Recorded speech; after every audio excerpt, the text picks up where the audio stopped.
Gabe, I don't All right, guys, how's it going? Welcome back to another episode of Ask the Knights. We have two. Let me organize them precedence here. I'm sorry, my bad. Damn it! Two cool guys, two cool brothers, some fellow trash goblins. We have His Royal Highness Pringle and Count Gabriel. Woo! How are y'all tonight? Good old Pringles can Czypser. We are doing good. How are you doing? I'm fine. I guess. Holy crap! We already have 20 people online. Y'all are pretty popular, huh? Dude, we actually paid some people to watch this. Yeah, Sarah went around the neighborhood and bribed local kids to log in just so we could get Mary Kate. Y'all paid her or no? Oh, no, she's obligated. She's actually contractually obligated. Through Trash Goblin Incorporated. Yeah. The CEO of Trash Goblins Incorporated is James the Holy. Yeah, she franchised a bar, so she actually has to represent. She's actually in charge of media. She's our Instagram goblin. I didn't know we had. Everybody's got a job. There's a snack goblin. There's an Instagram goblin. There's Gabe, who's just a wild animal. Hey. You always need to. I don't know how social media works, so I'm not in charge of it. All right, if you guys would not mind introducing yourselves, we're going to start with you, Czypser. Oh yeah, okay. So I'm Czypser, and I'm gonna try and look at the camera so I can look at you guys at home. It's not gonna work. ADHD is strong. I'm Czypser, current Prince of Adenveld. I've been in the SCA since I was 12. I think, Gabe. Yep, correct? 12, because I was 9. 12 and 9, yeah. Yep. There's quick math. There's 3 years between us. And let's see, knighted at 21, got my laurel at 29, and here I am. I'm just a lowly trash goblin, level 0 trash goblin. Oh yeah, you just made me very sad because I'm currently 21 and had been playing for the same amount of time you had, pretty much. And I'm still we got about a decade, I like to say. We jumped in the deep end a little bit when we started, so I think we averaged like 30 events a year. Yeah, we traveled a lot. We practiced a lot, and then like our knight's a duke. My dad's knight is a duke. So we had some early on experience, I think, with the SCA that made it beneficial for us. Yeah. So Gabe. I am Sir Gabriel from Artemisia. Got knighted at 21. Just living the dream. That's about it. Well, Mary Kay wanted to let y'all know this, so. I did say y'all are open to answer any question. So we did, yeah. They can do as they wish with that information. If there is something a little too sketchy, we can run it by you first. But I think we're good. Yeah, we really don't care. Fairly open book. Yeah. So if we want to get started, also, how did you start in the SCA? Like, what's the come up story? We're gonna start with Gabe this time. Sorry, Czypser. We kind of joined as a family. We were living in Montana, and my dad lived in Colorado, and he was commuting back and forth. So we had a roommate, and his roommate at the time was in the SCA, and Dad went to an event. And then when we moved back to Colorado, he brought us to an event the next year and sat us down and was like, okay, like there's me, my brother, and my mom. And he's like, do we like this? Do we want to kind of do this as a family? And we all said yes. And then we spend far too much money as a family collectively in this hobby. That's pretty much where we're at. Hell yeah. Did that go for both of you too, Czypser? Or do you have a totally different story? No. We're in the same house. So that's why I'm like pretty good.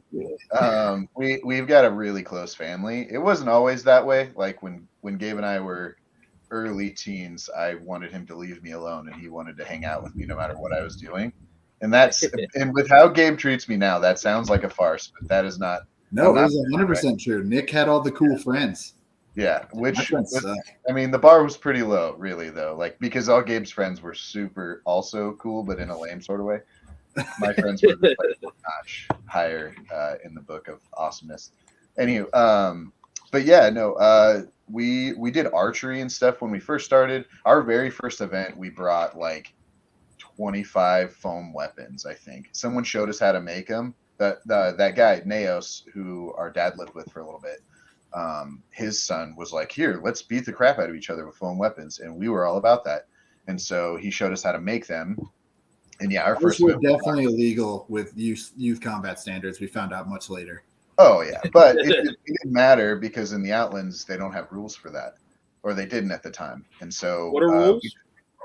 They didn't have any foam weapons rules for kids. Freedom is what it was, and it was amazing. And so we brought them all in. Like our first event, we were just in these woods, just playing capture the flag with all these weapons, and we were just like.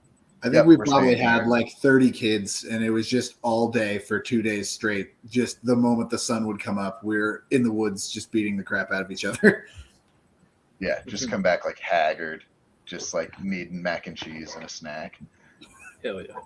But yeah, we did that. We did a bunch of archery. And then, when I turned 16, started fighting. And same for Gabe. Gabe disappeared for a little bit in the time it took for him to like get to the being able to fight. And when I started fighting, just because, I don't know, at a certain point, like there's a weird age where the SE is just kind of boring. Oh, yeah. 100%. When you're like I agree on. I'm sorry, sir. Go Effin. I'm sorry. I want to hear what you Gabe. Yeah. So all three of us are very similar, which is why I wanted to do this show, because I'm also a second generation player, which I guess y'all are technically first-ish gen when you think about it, because your whole family joined about like all at the same time. Mm-hmm. But I see what you're saying when it comes to that weird level, because I joined about 13, 14, and from like 13, 14 to 16 to where your parent can sign off and say, yeah, hit my child before me, pretty much. It's that weird gap where it's like, I don't know what to do. I'm not old enough to drink. I'm too young to stay out too late at war, and I can't do things without getting in trouble still. So, yeah, I think our biggest issue is like when you get to that age, there's very few kids at that age. So you're like, okay, well, I still want to go fight, but you're like the biggest kid, so it's just not really fair. You're like, okay, well, I guess I'm not doing that. That's how it was when I turned 16 and I wanted to fight. They were like, so you're too large to fight youth, but you're almost too small to fight with the adults. And I'm like, I'm 210 pounds at like 5'8". Like, I got it. Yeah. You're not gonna hurt me, like not on accident. No. We started that first ash wrap felt just. You earned it though, probably. Oh yeah, 100%. Yeah, we started doing backyard practices before we were 16 with our knight, because we got knighted before we were old enough to fight. No, we didn't get knighted. Squired before we were old enough to fight. So we started doing backyard practices when we were pretty young, which helped a lot for when we turned 16. Yeah. So, yeah, I actually have the youngest AOA level fighting award in the Kingdom of the Outlands. And no one will ever beat me. Nobody, but we're not going to talk about that. Moving on. Say why. So talking about that weird age, I guess after that, going into fighting, did y'all ever struggle like coming up to a certain standard? Because I assume your dad also fought, plus y'all had a Duke as a knight. So it was kind of like, how did you combat that? Oh, well, you're not as good as your dad, or, you're not. Why aren't you this good yet? Because you've been fighting for this long, like, how did y'all combat that issue, I guess, and getting away from that and then getting on your own path? Gabe, I'm curious on your thoughts on this, because you had to deal with me on top of that as well. And I'm curious that was a thing for you. It was more like, because I can justify in my head, like I've always been pretty good about being like, oh, I'm not going to be as good as Bela. He's been playing forever, and I just started fighting. Like, Bela was our knight, by the way. He's a Duke from the Outlands. And I'm like, I don't have to compare myself to him, but like Nick, we grew up kind of always doing the same type of sports and stuff. So it's one of those, like, he had a head start, and I'm like, well, this is terrible. and especially at the time, Nick was far more athletic than I was. So when he first started, he was super aggressive and was able to deal with it a lot more. I actually didn't fight singles really from the time I was 14 to 17 because I just wasn't good at it. I'm like, no, this sucks. I'm not doing it. Like, and so I just we went to every war and I would fight spear and just murder a bunch of people. And then finally Bela was like, if you ever want to get knighted, you should probably learn to kill someone in a singles fight. I'm like, fine, I'll do what I guess. And so I started to learn. But I guess like from my perspective, I kind of dealt with it the same way Gabe did. Like not being as good as Bela was never going to be an issue just because he was so good. And at the time, I think like we squired to him in his second reign. I'm trying to remember. We did Bela and I did the math on this like not too long ago. It was right after his second reign. Yeah, and we had already like we had done so many sports that required a coach, and so it was easy for us to look at him and be like, okay, he's our coach. With Dad, it was kind of interesting because our dad's like not like at the time had not really been super athletic. Like he's not a dude who's not athletic, but we were high school kids, and so it took him a little longer to get wound up and to learn some of the stuff. And then I don't know, it was just our dad. Like we were always just proud of our dad. And so there's no big things there. But the other thing is we all fought different styles and different kind of like how we fight and with what we fought. Gabe and I for a long time would not do the same thing. We would do similar things, but we would not do the same thing. And so I fought like Dad fought like sword and strapped heater for a while. I picked up sword and center grip. And then Gabe fought with sword and axe to begin with, which was different than what Bela was fighting and different than what I was fighting. And so that was another way that we combated that a little bit is like, even in archery, like Gabe shot crossbow and I shot handbow. And it was just our way of competing without really competing. Yeah, you don't stack skill points. Yeah. So, and even in melees, like Dad would fight, like Dad for a long time, he would do sword and shield. Gabe would fight spear, and I'd fight like 7.5 foot clave. We would all just do different things. So that's a good way to, I guess, differentiate from each other in a sense. Yeah. Since then, now we both fight Madhu, and Bela is just so happy. He's the goddamn worst. Again, Madhu is the superior two-stick style.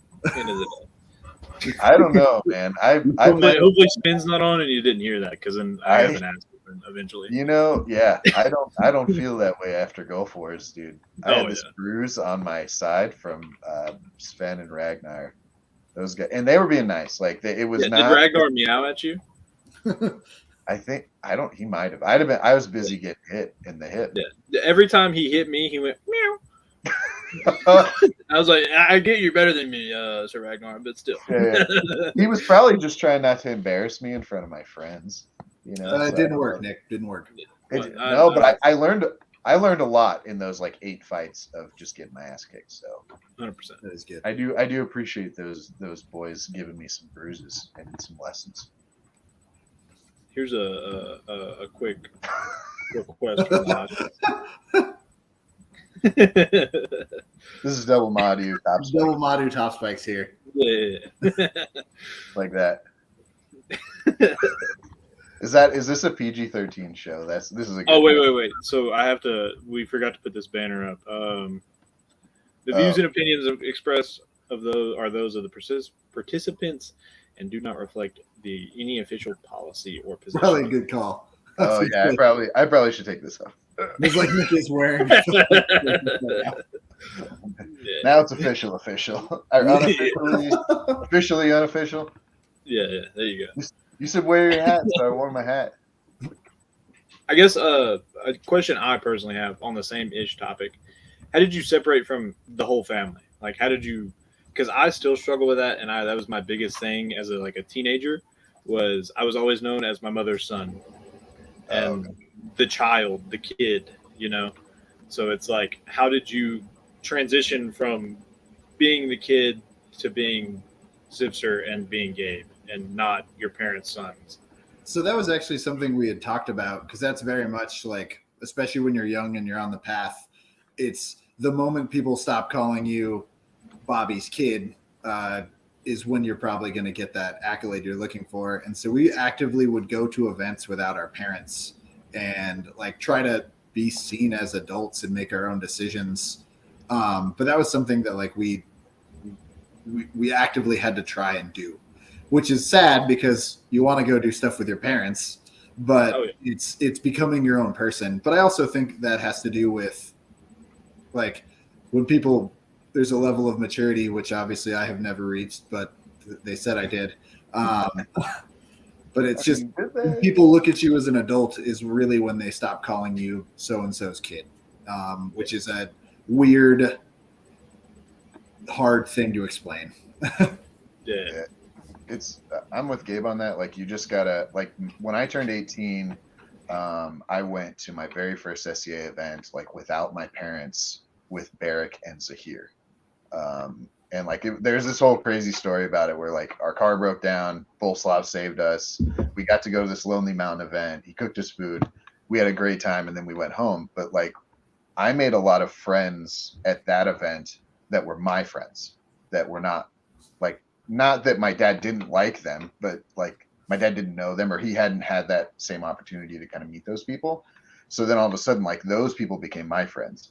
And then when, I brought my dad down there for an event, it was like, hey dad, like I met this guy, at Lonely Mountain. And so it's, you just got to step out and do some things on your own. There's a lot you can learn and a lot of things like your night, or your parents can do, which is, just making sure everybody that they know, for one, which is kind of cool because then you can go out and do things on your own because then you've got people to come back to if you need to. That's not your parents. But it's just kind of making those interactions with people like on your own and just kind of supporting each other as you do it. So I apologize for the loud noise and the rain. Give me 1 second, guys. Let's get a question from the audience real fast. All right. There she goes. Oh, there she is. Mariana. Countess Mariana. Woo! Formerly Aitenvelt, now in the Outlands with our good buddy, Zachariah DeCane, the Sword of the Lord. The Sword of the Lord, ladies and gentlemen. All right, Jibby. Annora, can you throw that question back up, please? You got this one, Jibby, or you want me to go first? Actually, so I don't know what my most special moment is, but I think one thing that I truly love about this game is the emotion that we put into these made-up titles and awards and friendships. I mean, the friendships aren't made up, but everything else is. And a very good example of that was this weekend. I was at Crown Tournament in my Kingdom of Artemisia, and the guy who won Sir Tyrlock, now my prince, one of his best friends of like 25 years, who was already a duke, walked up to me while they were putting the coronet on Tyrlock's head, and he just put his arm around me, and I put my arm around him, and I looked up at him. I was like, it's cool to see your brothers achieve their goals, right? And he just starts like tearing up, and it was just a very like real moment for this made up game. And I think the emotions that we invest in this is what makes it part of our lives and very important to us. And I think that's why I continue to do it, is because of those emotions that we put into it. Dude, that's a good one. That's not what the question asked you. It asked for a special moment. That was a special moment. It is not the most special moment because I really honestly don't know. You don't have one? All right. I don't know what I could pick for like the most special moment. No, you could lay a couple on the line. You know what? I got one. One of the cool things that I recently realized is that most of my family has attained, and this is like a little bit of a humble brag, I guess. Most of my family has kind of attained what they had wanted to in the SCA. And so we still love the SCA and we still come out and have fun, which is really cool. And one of the coolest things, and the reason I know so much about Countess Mariana is because she's one of my good friends, and she was my pseudo Laurel, my Laurel without taking a belt. But one of the coolest things that I think I ever got to do in the SCA was give her a line, which is our like high level, like you complete the SCA, like you are an Atenvelter award in Atenvelt. And I had to do it very weirdly because she was leaving to go to the Outlands and had already left. And so I made her wait to give up her fealty before I could give her an award. But that was one of the coolest moments ever. I totally made her cry in front of people, and people should have beat me up for that, but they didn't. It was fun. Well, we can keep talking. Some other cool. Oh no, there you go. Sorry, guys. This rain is horrible, and I'm trying to get it fixed. I'm trying to get Annora to switch with me real fast, so I don't have to have this weird change of scenery. Oh, dude, we don't hear it. If you don't hear it, then we can't hear it. Bothers you, I guess we don't hear it. The biggest thing is I'm having issues hearing you guys. Oh, okay. Yeah, and I don't want to have to turn up the volume and mess up. Gabe can definitely talk louder. I know he can. But where are we at? What is your biggest personal challenge as a second gen peer? What's up?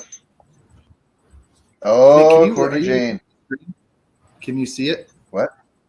Can you see it? Yeah, I see it. Oh, okay. This is Adelaide.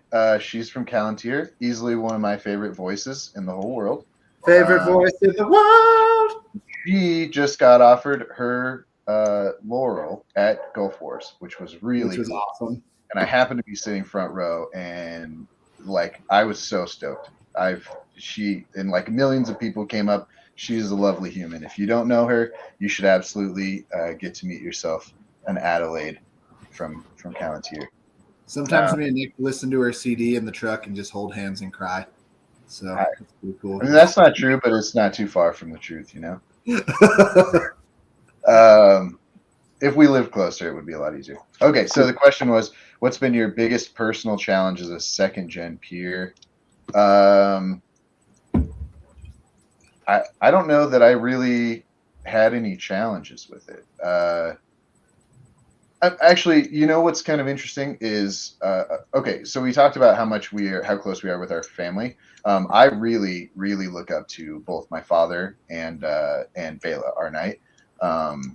I think the hardest part about being a second gen peer or getting offered peerage at such an early age was a me thing. I don't think it's a young people thing, but I was absolutely terrified that I was going to mess it up for like Gabe, right? And I was like, man, I got offered at 21. Like, if I screw it up, like I'm the guy that screwed it up.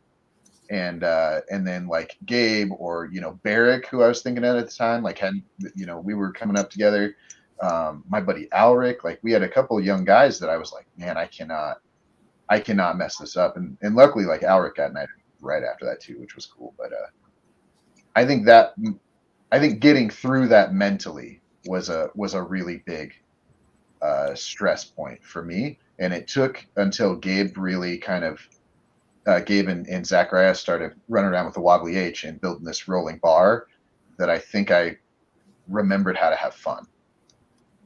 So yeah, I didn't. I apologize. I think I'm back. No, we can hear you. Okay. I asked the rain to stop, and it must have obliged. Yeah, it must have. What do you got, Gabe? I didn't really have any challenge. So I guess I did, but it's pretty much the exact opposite of yours. So for me, because I was a younger peer and a second gen peer, I very much wanted to show everyone that you could still have fun and be a respectable peer. And oftentimes that means putting on a crazy show, which every now and then you're like, I don't want to have to go talk to this giant group of people and show them that we can have fun, but I guess I gotta. And that's, I mean, it doesn't really have to do with being a second gen peer, and I think it's also because our family, like our mom, our dad, like our little sister, like we're all very supportive of each other. So it wasn't like trying to live in anyone's shadow. Yeah. Mm-hmm.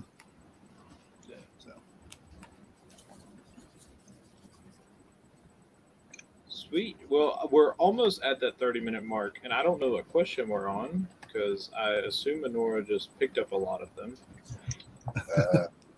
And my cursor, there we go. What keeps you going and helps you avoid burnout in your various activities? Yes, shark attack. Oh, shark attack. Oh my God, 1 sec. This is all right. Well, he's not too far. He's right there.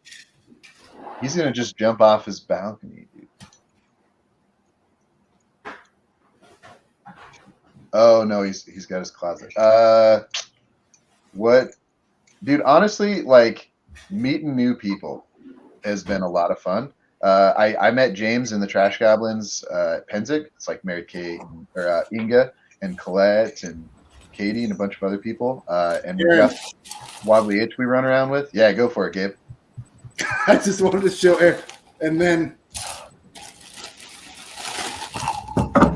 you're just throwing sharks on the ground, dude. Sharks everywhere. Just committed shark genocide, I think. Shark genocide. I just wanted Aaron to see that because that's from the year he was there. So this year was interesting. Gabe kept wanting to do shark attacks, and I kept not wanting to do shark attacks, which is normal. That's a normal. No one actually wants to do them. I just like them. So if you could explain what a shark attack is. Ooh, okay, got it. All right, so you're in New Orleans and you're overpaying for drinks. So what you do is you buy exciting ones.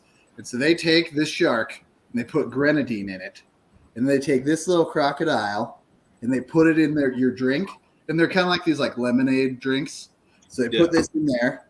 And then they take the shark and they start blowing whistles. And they're all in like lifeguard stuff. And there's, whoa, shark attack. And then because there's grenadine in this little shark, then they go, and it goes in the drink, and it looks like blood goes everywhere because of the grenadine. And it's very exciting, and I cannot spend more money on them. I love them so much. Yeah, he's got a shark attack budget for New Orleans. I actually did have a shark attack budget this year. That's hilarious. It's Tropical Isle, if you guys are ever curious about it. Another fun one is wizard staff. And I will clarify, we are talking a lot about drinking and enjoying ourselves and partaking. Again, this is not SCA. No. But what I was going to say is there's also a lot of people that don't drink. And I'm not a heavy drinker. So I just enjoy hanging out with all of the people that are drinking. And wizard staff is another one of those interesting games that Gabe likes to play, where if you don't know what that is, basically like as you're drinking, I seriously don't have any cans around me. As you're drinking like White Claws and stuff, you tape them onto each other. And so then you just build this staff of them, and whoever has more cans in the end is the winner. And you get to cast spells on lower level wizards. So like if they have smaller staffs, you can cast spells on them. And it's I've never seen that happen though. You guys are just did it last year. Yeah. You attempted to do it this year. I walked into what seemed like a cult, but it was just a circle of wizards. And, it was a little tricky. You're not wrong. And somebody cast a spell, and then you were like, "No, overruled. Sorry." Yeah. So because I had the most cans, I had a lot of spells saved up. And if someone was going to cast a spell that would mess with someone too much, I could just like dispel it immediately. You got to protect your lower level wizards. Yeah, you gotta keep everyone in the flock safe. It's like building allies as you go. Yeah. Just in case they reach above you, they'll feel bad not to cast a spell. Dude, one day they might owe you something, Mm-hmm. Yeah. Lunch money or something like that. Wait, what was Aaron's actual question? Because I did not pay attention. What do you do to what keeps you going and helps you avoid burnout in your various activities? I think finding new activities sometimes helps me avoid burnout. 100%. Like if you're bored of something or if you're not having fun, do something else. That sounds really simple, but if it's not fun, don't do it. That's our new motto. Yeah. Exactly. I tend to actually like energy vampire, like steal joy from new people that are just trying it. So that very much is like when I'm feeling a little burned out, I'm like, you know what? I'm going to take these 3 goobers to this event and just listen to the dumb shit they say all day. Like, that's what I'm going to do. And it is very entertaining and reminds me why I love this game. So, yeah, new people are awesome. Yeah, Well, being able to spread the joy that is like you've had in your life is very helpful. Yeah. If you ever need somebody to say some dumb shit, just come find me at Gold Wars if you're there. And I'm sure there's going to be something come out of my mouth that you're just like, what? You got it. Then we'll have to protect you. You're our lower level wizard. Yeah, if you're our lower level wizard, we'll protect you. That's all. As long as you don't play on the Rose Tourney day, I'll play your wizard. Well, there's no chance I was fighting that tournament, so I figured it was a good day. I was like, y'all are having so much fun. Too bad I'm fixing to have my hat on for 45 minutes. Yeah. Gabe's kind of shellfish when it comes to that. I am very shellfish. Actually, no, we tried so hard to figure out what day to play on this year, and that was the only one that was like somewhat viable. Yeah. Gabe makes it. It worked out because Hebe did give me words of wisdom, drunk words of wisdom. Our boy Hebe. Hebe was pretty turned up with the wizard staff. I saw him earlier in here, but my cursor froze on my screen, so I can't scroll down to see if he's still here. Oh no. Hebes. And Well, our tech lady ran away, so now we're in a bit of a pickle. So Oh, he's here. Chris Yeah. Hebert. Can we look at stuff? Are we allowed to see things? I can see believe comments. you're allowed to see the comments Yeah, on the right comment. hand side. Nick, can you see him? Yeah, I can see him on your right side. Are you on your phone? No, I'm on my laptop, but I guess if I exit. Countess Annora walked away on us. So. Let's see. There he is. Let's grab ourselves another random question. Yeah, how do we grab? Oh, you can click the questions, Czypser? Can I? Oh no, that's not me. I was just reading them. I can CEO of Goblin Incorporated asked, Oh, Good shit. boy. how did you guys get those sweet banana dances? All right, so I think we need to clarify real quick what a trash goblin is, and I may have, and then we'll come back to this question because it is 100% intertwined like 2 Velcro chest-haired men, and so to start off, the trash goblins was a thing that James came up with. I believe, and I'm going to say this wrong, so he'll have to correct me. I believe it was to combat like peer fear a little bit, in just the sense of like, hey, like when someone comes up and they're just like, hey, your grace or your excellency or sir or whatever, and you're just like, whoa, like I'm just a level 0 trash goblin, and so it's just kind of like everybody's a level 0 trash goblin. Like there's no level 1 or level 2. It's like the Bob March at Go Force. I think so. Yeah. It's I've only heard of that, but it's very similar. And so what it also became was like, well, if you're a trash goblin, like you kind of do some weird stuff sometimes, and you just like, it kind of really turns you into a yes man in times that it shouldn't, because you're trying to live up to this trash goblin standard that doesn't exist.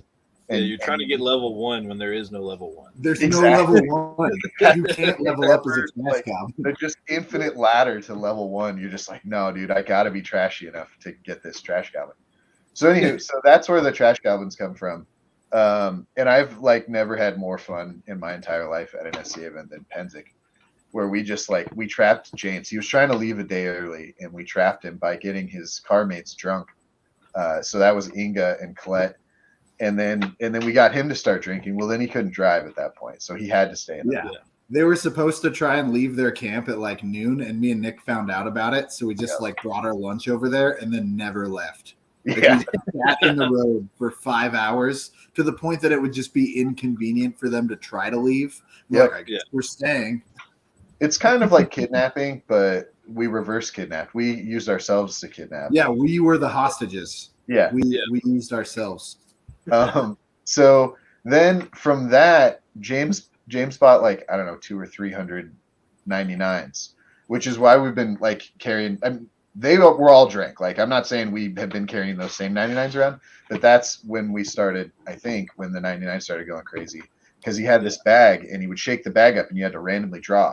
Well, it's, inevitably you get one that's banana, and so then James came up with this banana dance. I think. I don't know. I think it's a kid's dance. I have I no idea. swear it's from like a kid's show. It's Well, always it's the an only way adventure. you can down a banana without throwing up because it gets They're you so terrible. hyped up to drink it. You're just like whatever at this point. Yeah. and the whole goal of the banana dance is you're just trying to get everybody involved, and then you just consensually you're gonna probably grind up on whoever is drinking the 99 because you got to get them hyped, dude. You gotta. You do got to get them gotta hyped because those 99s are terrible. Yeah, we do have a new rule for 99s though: is you can't drink a whole 99 airplane bottle by yourself. You have to find a friend. So Have to go halvesies. yeah, you got to go halvesies. It's safer for everyone if you do. Yes. I kind of forgot. Oh, yeah. So that's where the banana dance moves came from. Long story long. There it is. If only I would attempt to get James in here really fast so he could show us the banana dance. But if you two will, all that right. would be great. Just for the stream, All right. Well, we don't have to yell it. We don't want the Yeah, I whole. think No, we no. yell it would It's- mess up it's the the mic banana anyway. That's true. So basically, it's Peel. peel. It's peel. So you got to peel the banana. Mash, and then drink, and then go bananas. So you say peel, banana, peel, And banana, mash, banana, mash, banana, Mash, banana. drink, banana, Banana. drink, Drink, banana, banana. go, Go, banana, go, banana. bananas. And then, but you're Dude, normally I think yelling we're it off and stage jumping right around. now. Well, Yeah, mine it's all lagged fun. out, so I didn't know when you started. You know what? I think that's what adds to the chaos, and Yes. that's what we're here for. Yeah. That's what we're singing at Wars. Yeah, that is what we're actually saying. I did learn at Go Fours there are some people that have learned to hate that song because we sang it so much at Great Western War. No, you could never hate the banana song. That's what I thought. That's Yeah. it's it's That's Alistair. the thing. If you're bored anywhere and you hear the banana song, you just walk towards it and you will not be bored. Yeah, there's an adventure waiting to happen. Exactly.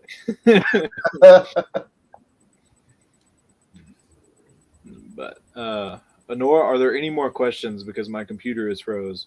Oh, here's one. Yeah, I was just seeing that one. Tommy. Good old Thomas Noble, Duke Valhauric, Master Sir, out of Ohio, the Mid Realm, I think. I don't know. Tommy used to be here, and it was awesome, and now he's far away, and he's still awesome, but I miss him. Anywho, have you ever experienced peer fear? I'm gonna go first because I have a story for this immediately. Bela was my first experience with peer fear, and maybe it's not quite peer fear, but he terrified me when I first met him because he's like 6'2". He had a mohawk down to his butt. He's got tattoos on the side of his head. And like my very first event, I walk up to a dude that's in our household that happened to be talking to him. And I'm just like standing there next to these really tall human beings as a 12-year-old, just thinking to myself, like, if anybody's going to kill me at this event, it's this scary guy. Like that guy probably going to kill me. He didn't. He's super nice. And, but yeah, and maybe that's not pure fear, but I was definitely afraid of him. Yeah. What do you got, kid? I never really. So we kind of got chucked into the deep end when we were younger too, because Bela was raining all the time. Miss you, Tommy. Also, Tommy is a recipient of the King's Counselor of Artemisia. Just so it's very. Oh, I see. Also a Lion of Atenveld, Gabe. King's Counselor. So, but either way, so we basically were like around a lot of royalty, just because of Bela. We were esquires who were always like, and we went to a lot of wars, so that definitely helped. I mean, we went to Estrella every year since we started. Gulf Wars most years since we started. We've been to a ton of Penzix. Well, I've been to a ton of Penzix. A bunch of Great Westerns Wars, Lilies. Like our parents, like mom and dad, kind of just took us everywhere. And oftentimes Bela was crowned because he's always crowned. So we were just always around a lot of peers and a lot of royalty. So it wasn't.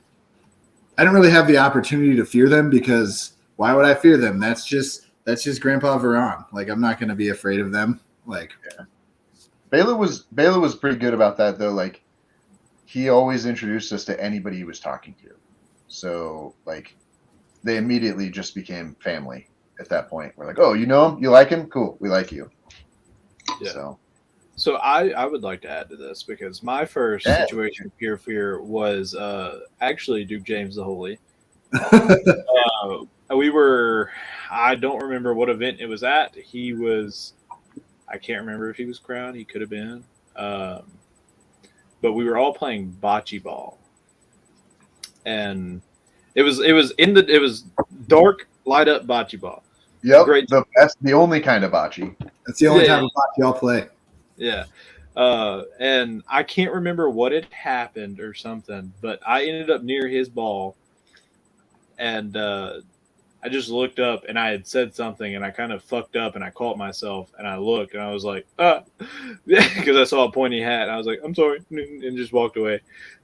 I was also like 13, so 14. Oh, man.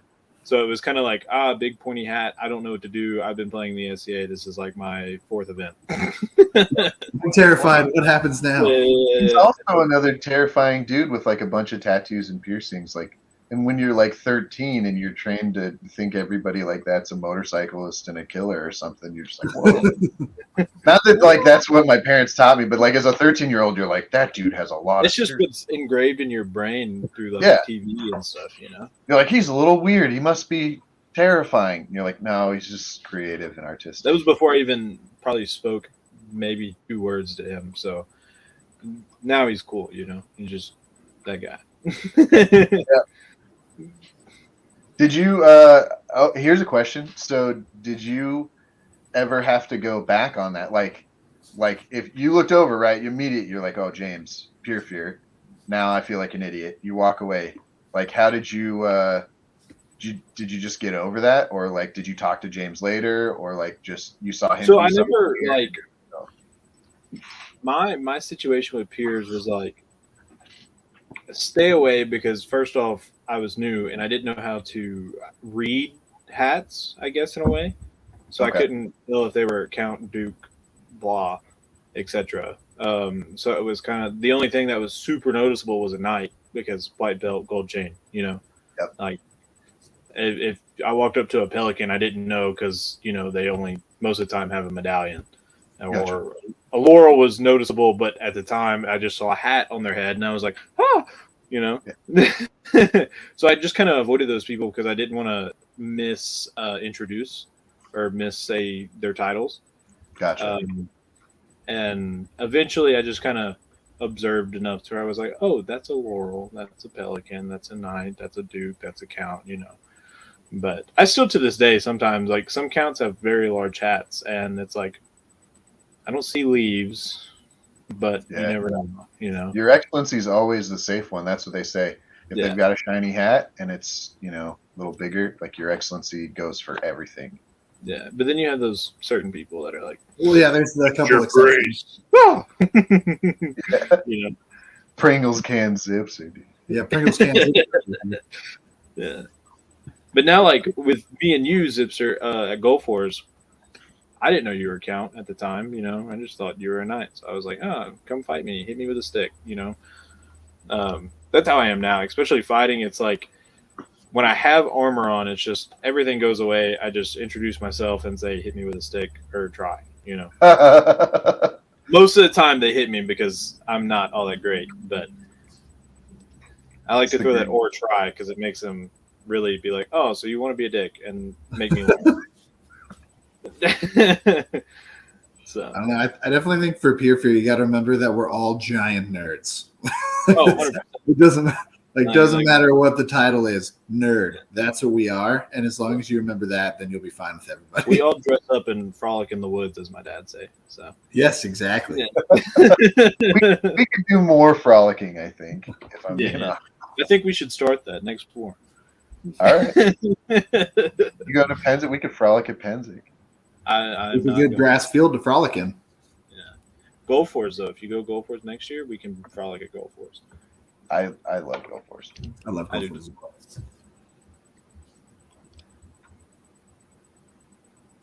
Ooh. Gabe is. You got something, Effin? Let's hear it. I'm sorry, this is not my show to speak, but no, go for it, man. No, speak up. The biggest thing about this question is, for me at least, my last line of work, it was easy to recruit. It was hard to retain for 20-year-olds, because 20-year-olds also are in that weird mindset where it's like, this is weird and it's cool, but I have friends who are going to make fun of me still, Yeah. You got to get a group of them. Yeah. Gabe actually has much more experience with this. I am not a recruiter because I am not that I don't want. I'm just not like. I'll smile and be awesome and try and remember people's names, but I never know how to invite somebody to the SCA or recruit somebody.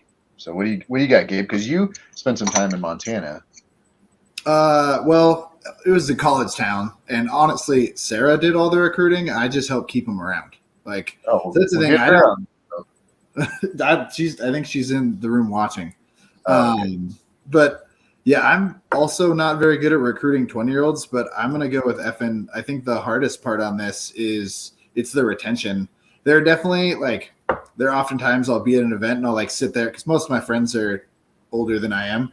I'm like, hey, if you brought a 25-year-old kid into this room right now, would they be entertained at all? And it's not our job to entertain people. It's our hobby too. But it's one of those, if we plan events without any activities, it makes it hard to actually interact and meet people.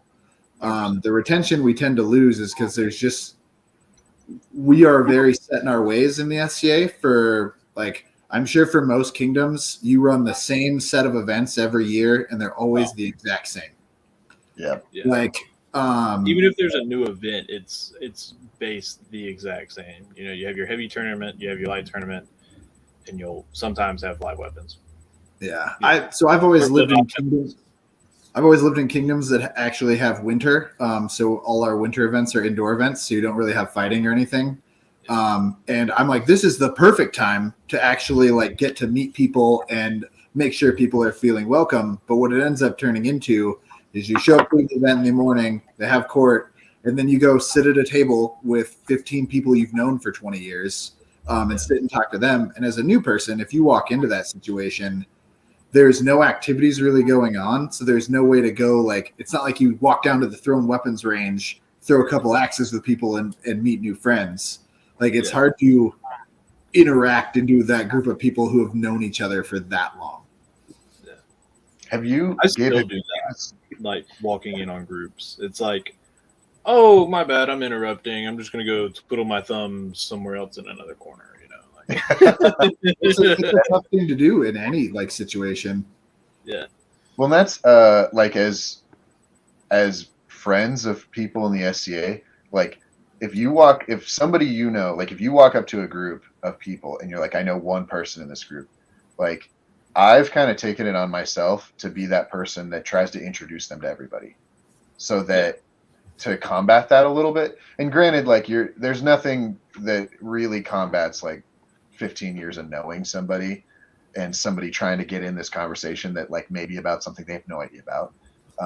There's always going to be that, but as SCAers, that's something we can do is if you aren't sure if two people know each other or and I think that's a new person recruitment thing in general is if you meet a new person, do your best to remember their name and then try and make sure that they know other people, because we stayed in the game because we met people that we really liked and we wanted to hang out with. My household here spends more time outside of the SCA hanging out. I mean, I'm at Steph's, Nikita, and Valora's house once a week most of the time, once or twice a week, or we were always hanging out at Mel's or Nikki's or whoever was here. Those relationships are what keep people here. But that being said, you're not expected to just invite random new people into your family and your household, but it definitely goes a long way to try to involve them at all. Any semblance of hey, what's your name? Get over here. We're going to do something dumb.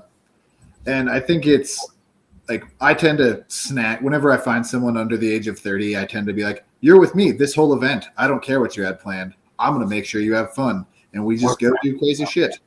But that's pretty much my only recruitment tactic. It tends to work pretty well. I have some, yeah. I guess we moved the weird age from like 14 to 30 because truthfully, the SCA is aging internally, and so like 20-year-olds, from 14 to 30, it's kind of like these people are old, like yeah, they don't want us to have fun anymore. Fun. I try to have enough fun for everybody so that we just all have a good time. Yeah. But no, I think I don't think it's really like 20-year-old specific. It's very, very much like just because everyone's different, and especially like every new person comes into the SCA with a different idea of what they want to do, and so it's trying to accommodate and point them in the right directions. I think letting them mess up and letting them be idiots is also good. Like fucking Squire. Well, no, like PBR Mike just commented in the chat and he said, "Give them beer," right? And like that's a joke, but that's real at the same time. Like, there's so many times that we call him PBR Mike. He's got a real SCA name, and I don't know what it is. He was in Trimaris, now he's in Texas, but on Stiora, not Texas.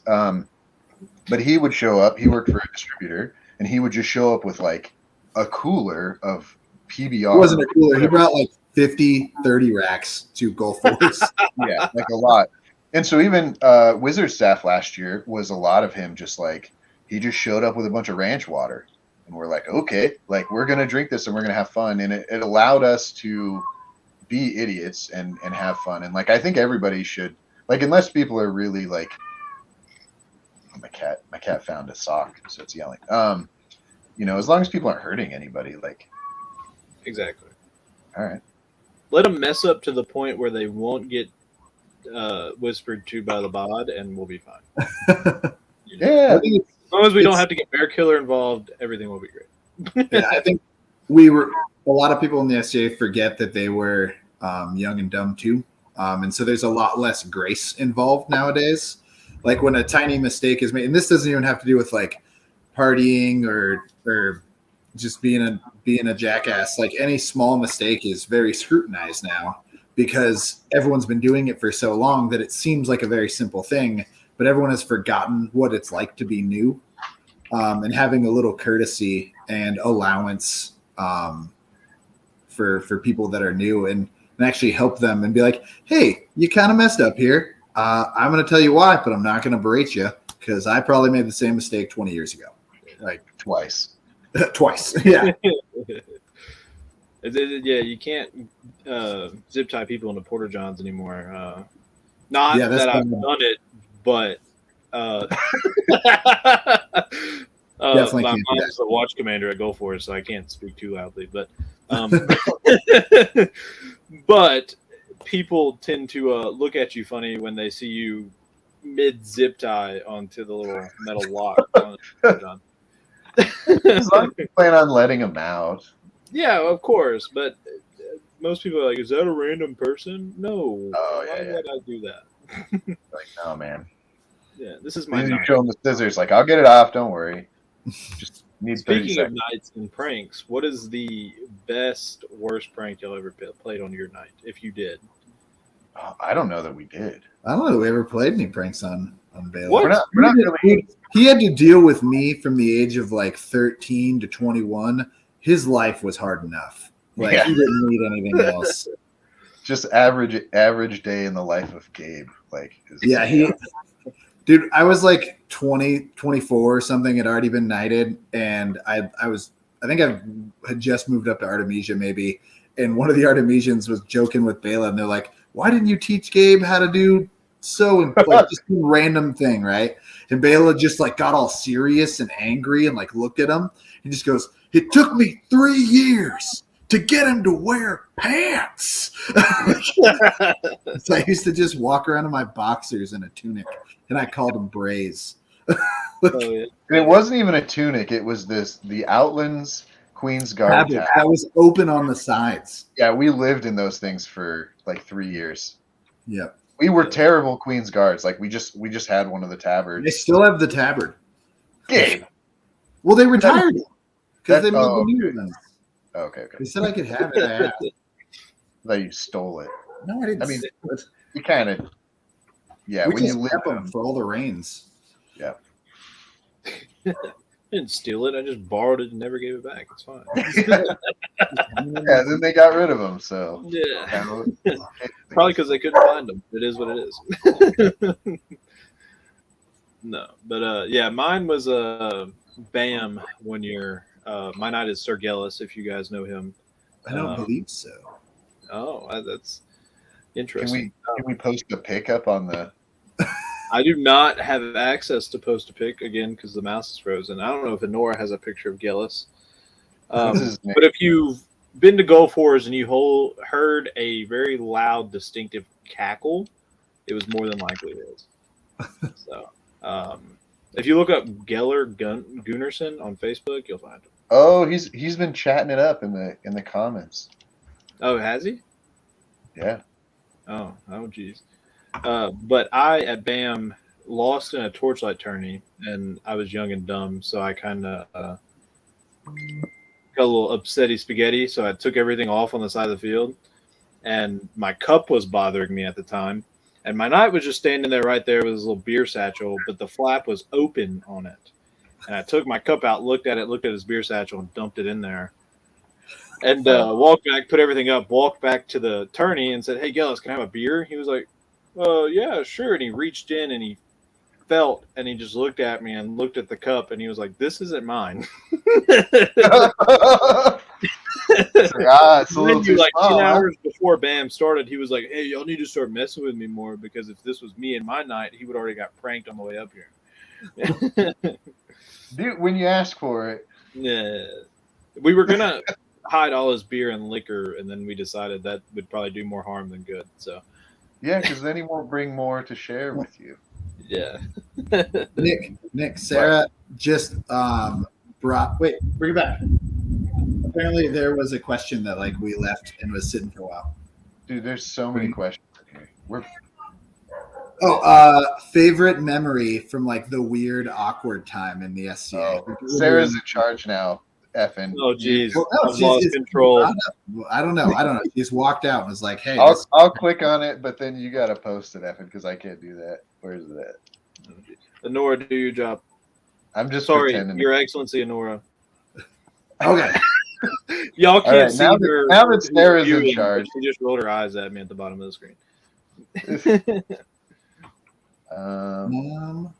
Yeah.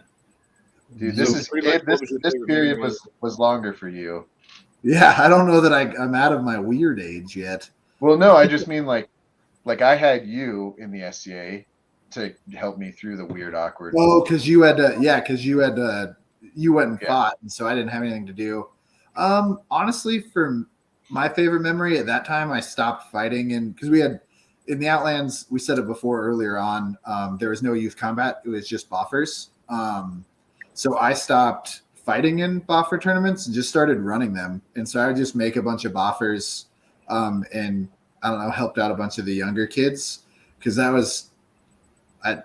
that's probably my favorite memory from that time because I didn't have really a lot of else to do because I was like the oldest kid, but I couldn't quite fight yet.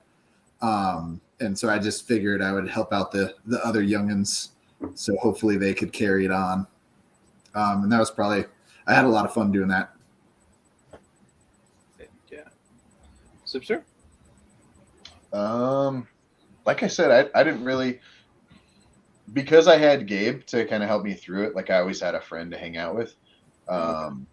So we kind of, I mean, it was weird. There was a weird period though, where like Gabe and I were 3 years older than everybody else. And I was already 3 years older than Gabe. And so like our other friends, like Kevin and Jared, I think is Kevin 2 years younger than you? Kevin's a year, 2 years. Yeah. 2 years younger than me. They're basically like kind of similar split in age, but like one generation of brothers down from us. Like, Yeah. Yeah. So we hung out with them a lot, and we just fought a lot of foam weapons. But I mean, we fought foam weapons in our backyard too, just beating up the neighborhood kids and stuff. But Yeah, I had my Yeah. whole team played we would come over to the house and we'd beat the crap out of each other. But yeah, I don't know that I really had to deal with that. I watched Gabe go through it. Like Gabe did a lot more archery in like the 2-3 years it took or whatever. And I remember there were times where Gabe just like didn't even want to show up. He would be like, "I'm not going to this event." It's like, okay, whatever. Do this. Yeah. So, yeah, it wasn't really a thing that I had to deal with as much. Well, the question was, what was your favorite memory from that time? But if it wasn't, He'd be like, "Come on now, you didn't have memories of me." Shit. No, I really do think like doing the boffer tournaments for the younger kids, like if you can get the older kids involved in helping the younger kids, like if they're interested, like it's obviously not an older kid's job to babysit a bunch of kids or whatever, but if they're interested, like, you know, it was really easy for us to run boffer tournaments because we just had foam swords. You just brought enough foam swords for all the kids to hit each other. And as long as, you know, you didn't let anybody hurt anybody, then like you'd give them a sash or something cool at the end of the tournament. Yeah. Me and Nick also made a children's household. Oh yeah. It was pretty dope. Yeah.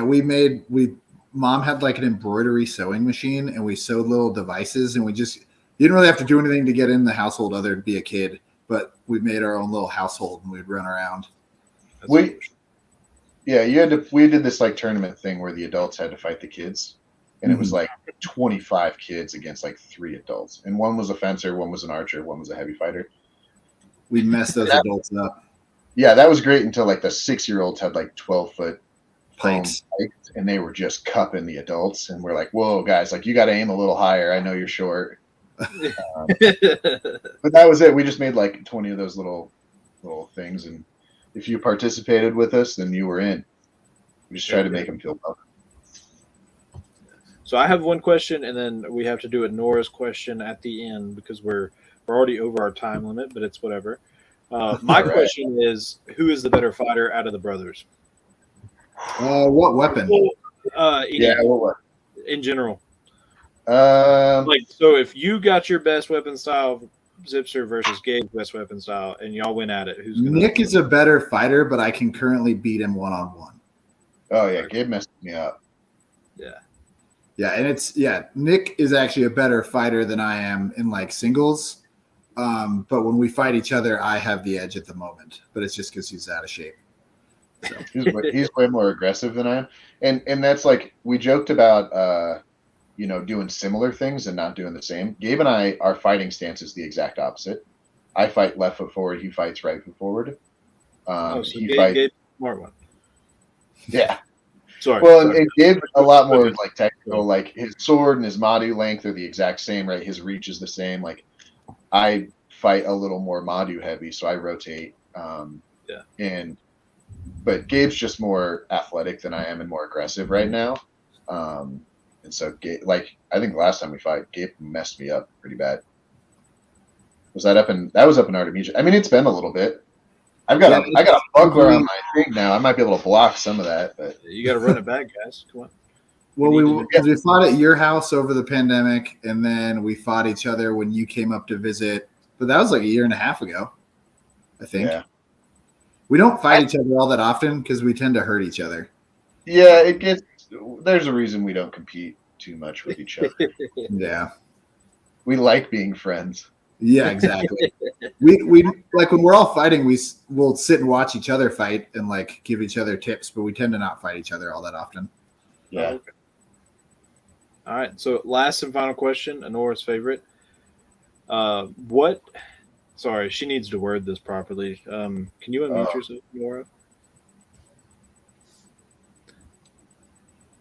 You need to join yourself into the stream. We still can't hear you. There we go. There's sorry, I'm literally trying to find the freaking banner, but there's like a bazillion of them. Oh, we lost our Czypser. Let's get him back. Bueller? Did we like actually lose him? Oh, there he is. There he is. There he is. There you are. I pushed a button. Push the button again.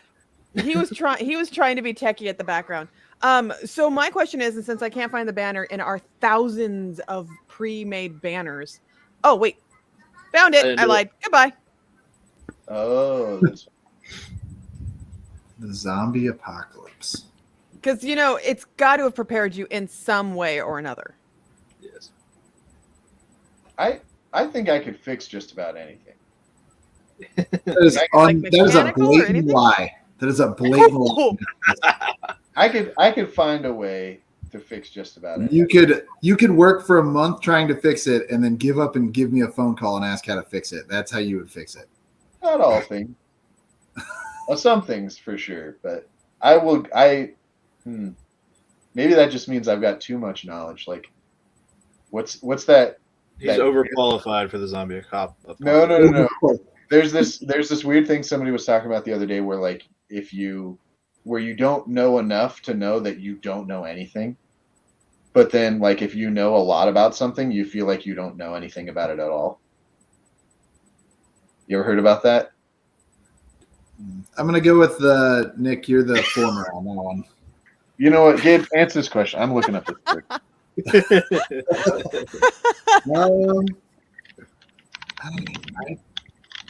I know how to sew, which I feel like would be important to have clothes. You probably have a little bit more country guidance than the rest of us too. Yeah, I was gonna say I think work helps me out more than anything, like just in general. Being able to build stuff is very helpful. Oh, here it is. The Dunning-Kruger effect.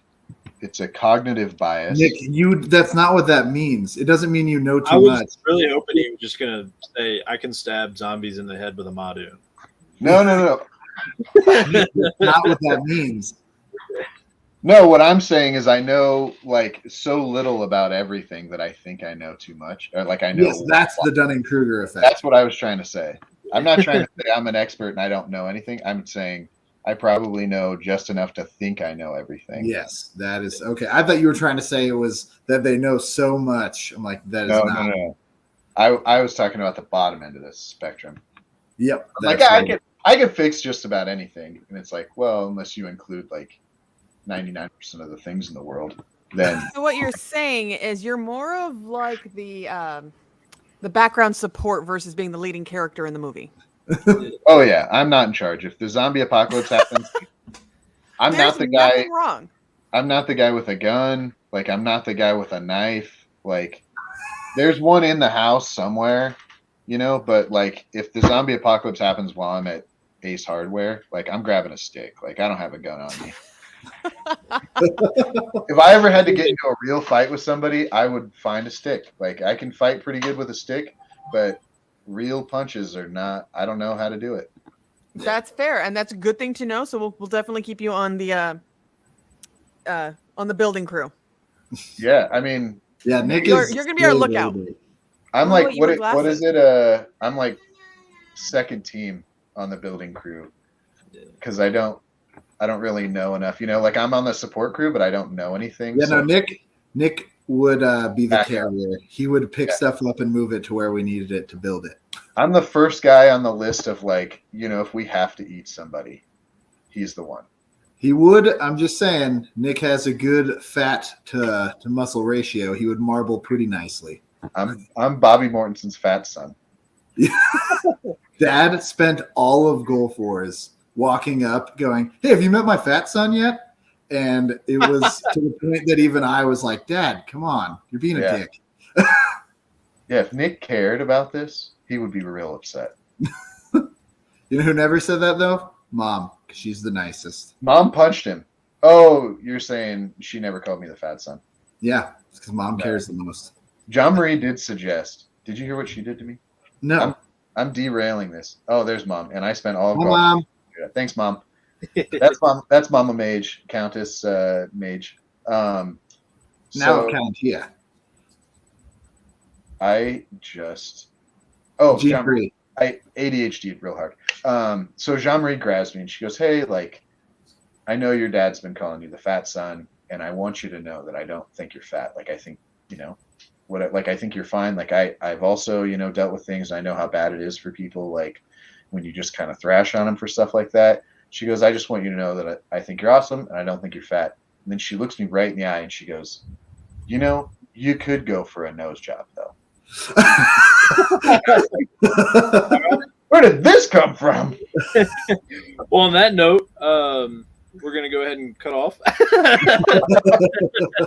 Thank you guys for coming and being awesome and being you guys. Well, thank you. Yeah, thanks for inviting us. Oh, yeah. This was fun. I enjoyed it. Got to see a new perspective, except for when the rain decided to happen and be loud. I feel like we didn't really talk about night stuff at all, but you know what? We're here.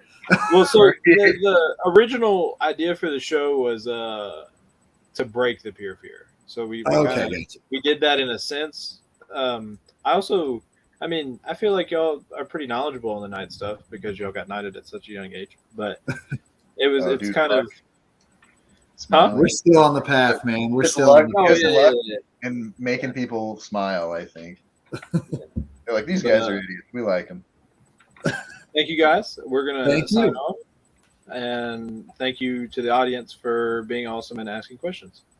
Yeah, thanks for Peace, guys. See ya.